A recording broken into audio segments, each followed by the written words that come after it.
EECP तकनीक के अलावा यहाँ मैं अपने दर्शकों को बताना चाहूंगी कि फरिश्ता हार्ट एंड EECP सेंटर में अब हृदय में ब्लॉकेज की जानकारी के लिए कंप्यूटराइज्ड 3D हार्ट मशीन भी अब आ गई है, जिसके जरिए आप हृदय में किसी भी तरीके की जो ब्लॉकेज है उसकी जानकारी भी आप 10 मिनट के अंदर प्राप्त हो सकती है। और इन दोनों ही विषय पर अगर आप कोई भी जानकारी लेना चाहते हैं या कोई भी समस्या आपकी है तो इस वक्त आप हमसे सीधे बात कर सकते हैं। इस वक्त स्टूडियो में हमारे साथ हैं डॉक्टर ए फरिश्ता, वरिष्ठ हृदय रोग विशेषज्ञ हैं, और फोन के जरिए आप सवाल कर सकते हैं। हमारा फोन नंबर है 400877। रायपुर से अगर आप बाहर से कॉल कर रहे हैं तो रायपुर का कोड लगा लें 0771। और आपको ये भी बता दें कि कॉल करते वक्त अपनी टीवी का वॉल्यूम कम कर लें और उसके बाद ही सवाल करें ताकि आपको जवाब सही ढंग से मिल सके। डॉक्टर फरिश्ता, आपका बहुत बहुत स्वागत है। जैसा कि अब तक EECP जरिए के मशीन के जरिए आपने बहुत सारे मरीजों का बिना सर्जरी के इलाज किया है, और आज एक नई तकनीक आप इंट्रोड्यूस कर रहे हैं कि जो हार्ट में ब्लॉकेज होते हैं उसका कंप्यूटराइज्ड 3D तकनीक से इसके जरिए जांच वो भी 10 मिनट में ही पता चल जाती है। इस तकनीक के बारे में जानना चाहेंगे। 3D कंप्यूटराइज कार्डियोग्राफी जो मशीन है वो बहुत ही अत्याधुनिक मशीन है पूरे विश्व में, और रायपुर में, छत्तीसगढ़, सेंट्रल इंडिया में, नागपुर, मतलब पूरे मध्य भारत में ये पहली मशीन है। आपको ये भी याद दिला दूं कि जब मैंने EECP लाई थी 3.5-4 साल पहले, तो वो भी मध्य प्रदेश और छत्तीसगढ़ में कम से कम पहली थी, वो नागपुर में थी। तो ये मशीन लाने का उद्देश्य मेरा ये रहा है, हमेशा से ये उद्देश्य रहा है जीवन में। जब से मैं इस प्रोफेशन में हूँ, हार्ट के इलाज के प्रोफेशन में, हमेशा मुझे लगता था कि ऐसी चीज होनी चाहिए जिसमें लोगों को चीर फाड़ की जरूरत न पड़े, इंजेक्शन न लगाना पड़े, क्योंकि मैं खुद इंजेक्शन से बहुत डरता हूँ। तो मुझको लगता था कि कभी कि ऐसी कुछ चीज हो जाए जिससे बिना कुछ सर्जरी किए, बिना, जैसे एंजियोग्राफी करते हैं तो एक वायर में डालते हैं, उससे फिर देखते हैं तकलीफ होती है, पता लगता है कि भैया नली में डाई डालते हैं, फिर एक दिन भर्ती रखते हैं और देखते हैं कि नली में कहाँ ब्लॉकेज है। तो ये तो रही एक ट्रेडिशनल विधि जो लगभग 30-35 साल से दुनिया में सब जगह चल रही है। लेकिन अभी जो है लोग मुझसे ये भी पूछते हैं कि आपने मशीन तो लाई, पूरी कंप्यूटराइज है, तो डॉक्टर का रोल कहाँ है इसमें? ये मशीन में 10 मिनट में रिपोर्ट मिल जाती है कि ब्लॉकेज कहाँ है, खून का प्रवाह कहाँ कम, कहाँ ज्यादा, कितना है, ये मरीज खुद देखेगा। ये कोई भी लेमन भी उसको उसकी रिपोर्ट देख के, उसके डायग्राम देख के कि लाल है तो खून जा रहा है, येलो है, ब्लू है। तो ये ऐसी इतनी आसान विधि लेने का, देखिए आज का युग कंप्यूटर का युग है। बिल्कुल कंप्यूटर का युग है, इस पे और तफसील से हम चर्चा करेंगे। लेकिन इस वक्त मेघा हमारे साथ जुड़ चुकी हैं रायपुर से। मेघा, स्वागत है आपका हेल्थ गुरु में। बताइए क्या सवाल है आपका? हाँ जी सर, नमस्ते।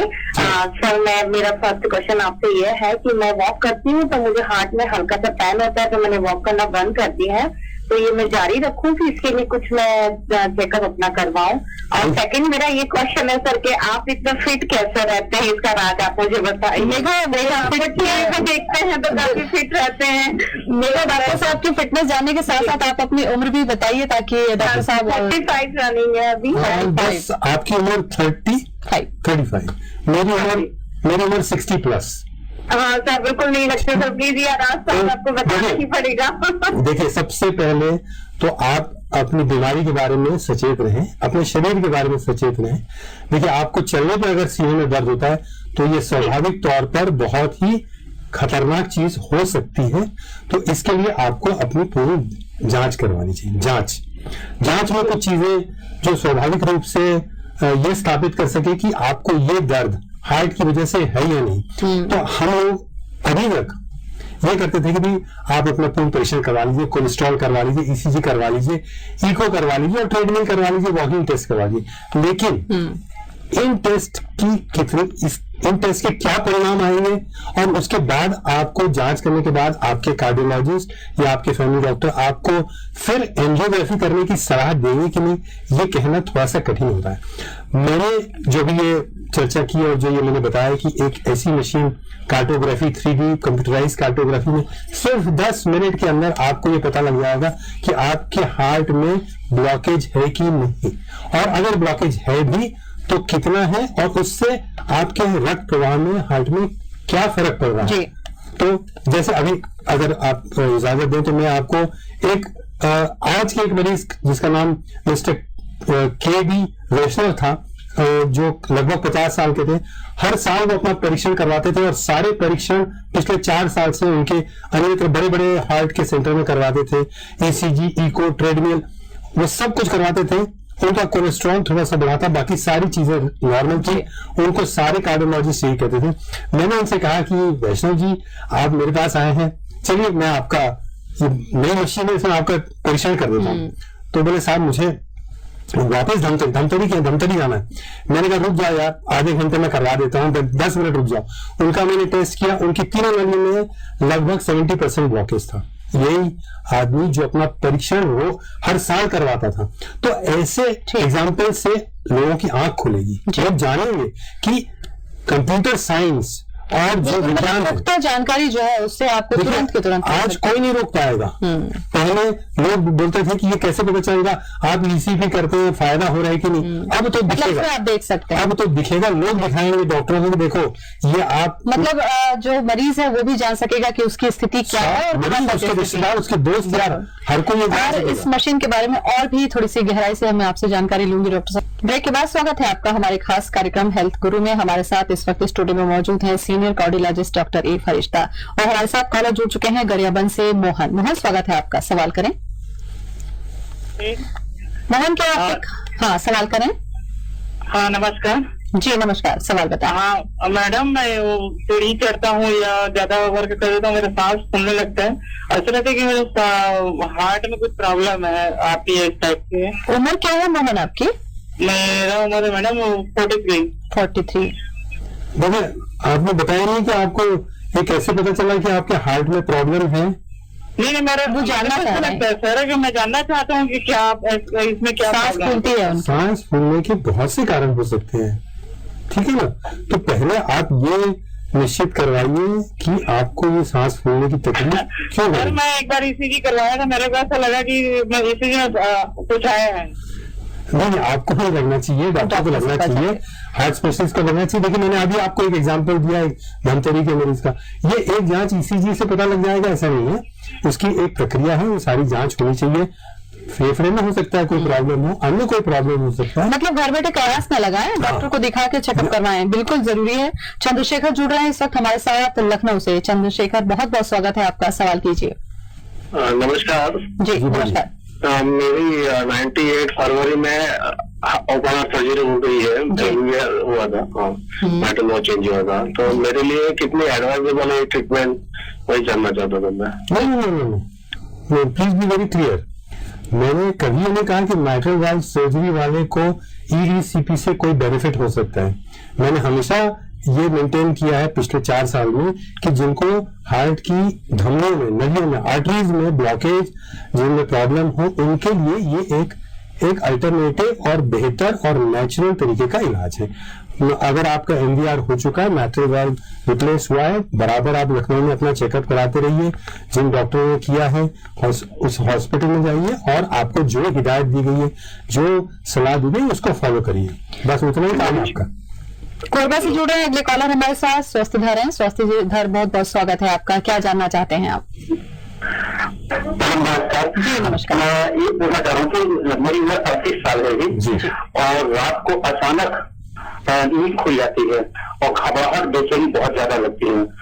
15-20 मिनट आधा घंटे बाद फिर पानी पीऊं तो उसके बाद धीरे से नॉर्मल होता है, लेकिन ये लगातार ये चीज मेरे साथ होता रहता है। उसके बारे में डॉक्टर साहब कुछ बताएंगे? जी देखिए, एक तो आपको अपना परीक्षण करवाना चाहिए।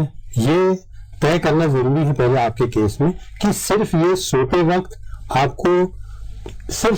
रात को क्या सांस में तकलीफ होती है, क्या पसीना निकलता है, क्या आपको ये होने के पीछे कोई कारण है, क्या घबराहट वगैरह, ये सिर्फ आपका एक भय का इसमें पुट है, या कि आपको कोई वाकई में ऑर्गेनिक बीमारी है।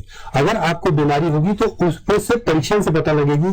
सिर्फ आपकी हिस्ट्री से ये कह पाना बहुत कठिन है कि आपको ये बीमारी है या फलानी बीमारी आपको हो गई। तो आप परीक्षण करवाएंगे अपने फेफड़े का, हृदय का, तो ये जानकारी मिल जाएगी कि आपको ये तकलीफ किस वजह से हो। बिल्कुल, घर बैठे किसी भी तरीके से कोई कयास ना लगाए। अगर दिल में दर्द है, घबराहट है या कोई भी अगर आपको प्रॉब्लम है तो अपने कंसल्टेंट जरूर अपने डॉक्टर से संपर्क कर। हमारे साथ प्राची जुड़ चुकी है रायपुर से। प्राची, स्वागत है आपका, सवाल कीजिए। हाँ डॉक्टर साहब नमस्ते। प्राची, टीवी का वॉल्यूम कम कर लीजिए और उसके बाद सवाल कीजिए। हाँ डॉक्टर साहब नमस्ते। जी नमस्कार। हाँ सर, मैं अपने भैया के लिए पूछना चाहती हूँ। उनकी एज 36 ईयर्स है। वो उनको अभी अचानक लास्ट मंथ बहुत ज्यादा घबराहट, बेचैनी हुआ हार्ट, और उनको फिर एडमिट किए हॉस्पिटल में। तो उनका ये डायग्नोसिस हुआ है कोरोनरी सिंड्रोम।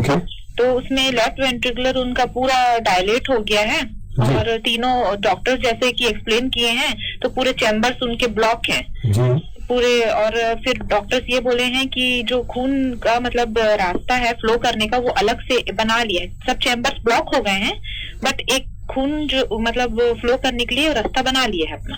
तो उसमें मुझे पूछना था कि ये अच्छे से समझ नहीं आ रहा है हमको, आप थोड़ा बताएंगे क्या? जैसा मैंने आपको अभी बताया कि जो मशीन है 3D कार्टोग्राफी द्वारा आप 15 मिनट में ये जान सकती हैं कि हार्ट की नलियों में कितना ब्लॉकेज है, इन तीनों नलियों में कहाँ पे ब्लॉकेज है और खून का प्रवाह आगे कैसा हो रहा है, कोलैटरल वेसल्स उनकी बनी हुई है कि नहीं, हार्ट का फंक्शन कैसा अच्छा है या खराब है, उसके हिसाब से दवाइयां और उसके हिसाब से ऑपरेशन जो भी विधि ECP जो भी करवाना होगा उसको देखने के बाद तय करना चाहिए। अच्छा सर, इसमें तो क्योंकि डायग्नोसिस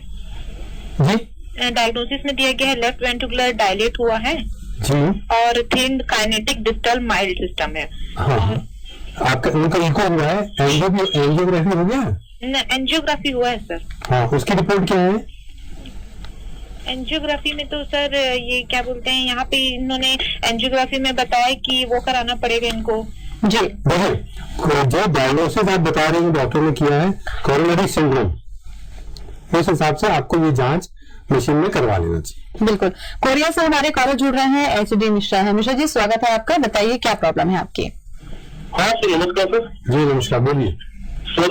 अगर 23 ईयर है और उनका भी हमने रिको कराया जी, तो उसने बताया कि इनके वाल्व डैमेज है, एक वाल्व जो है V&R उनको ट्रांसप्लांट कराना है। तो ऑपरेशन की कंडीशन में तो सब नहीं है वो, तो कुछ एडवाइस चाहता सर। तो ये आपको तो किसने तय कर लिया कि ऑपरेशन की कंडीशन है या नहीं?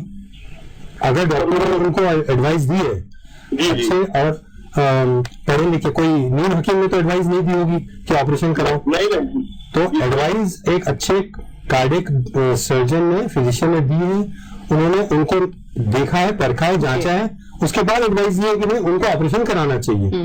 अब ये डिपेंड करता है कि वाल्व का डायमीटर कितना है, अगर वाल्व इतना सिकुड़ गया है या इतना फैल गया है तो ही ऑपरेशन होना चाहिए, उसके पहले काम चलता है। काम चलाने के लिए जितना देर से ऑपरेशन हो तो, लेकिन अगर वो सिवियरिटी ज्यादा होगी तो जल्दी से जल्दी ऑपरेशन कराना चाहिए, इसमें कोई कोताही नहीं करिए। मतलब ऑपरेशन करने की कंडीशन है या नहीं है, ये डिसीजन तो फाइनल, ये डिसीजन की रिपोर्ट्स बताएंगे उनकी कि भाई क्या हाल है उनके एओर्टिक वाल्व का, कैल्सिफाइड है, कितना सिकुड़ गया है, उसको बदलने की जरूरत है, कौन सा वाल्व लगाना चाहिए, कितने डायमीटर का वाल्व लगाना। अच्छा डॉक्टर साहब, ये जो मशीन है आपकी जो जांच की ब्लॉकेज का है, तो ब्लॉकेज जो होता है हार्ट में ये क्या अपने आप हो जाता है या उम्र के साथ साथ किसी प्रॉब्लम की वजह से भी देखने को मिलता है? ज्यादातर लोगों में जो पैदल वगैरह नहीं चलते, सीडेंटरी हैबिट, बैठने वाली जॉब, टेंशन वाली जॉब, हम लोग जैसे बोलते हैं हरी वरी एंड करी, तो ऐसी जॉब्स, उसके अलावा आपके स्मोकिंग, खाना में कुल मिला के लाइफ स्टाइल अगर संतुलित नहीं है, खान-पान नहीं है, आप देखिए आजकल सबसे पहले आप कभी भी चेकअप, रूटीन चेकअप में जाएंगे तो आपके जांच में किनको शुगर है, स्मोकिंग ज्यादा करते हैं, तो जिनको ये बीमारी, जिनके फैमिली हिस्ट्री है, तो उनके लिए ये हमेशा खतरा बना देता है कि उनकी नलियों में कभी रुकावट हो सकती है। तो इसलिए जांच कराना जरूरी, करवाना कठिन था, एंजियोग्राफी करवा के ट्रेडिशनल तरीके से करवा के बहुत कठिन काम है। बिल्कुल। चलिए डॉक्टर साहब, तमाम जानकारी के लिए आपका बहुत बहुत धन्यवाद। तो दिल की बीमारी ना हो सबसे पहले तो उससे ही बचना चाहिए, ताकि किसी भी इस तरीके की गंभीर बीमारी और इलाज से आपको जूझना ना पड़े। उसके लिए थोड़े संतुलित व्यायाम और संतुलित आहार की बेहद जरूरी है, और अगर इस तरीके की बीमारी हो जाती है तो सही वक्त पर डॉक्टर के पास पहुंचकर सलाह लेना भी बहुत जरूरी है।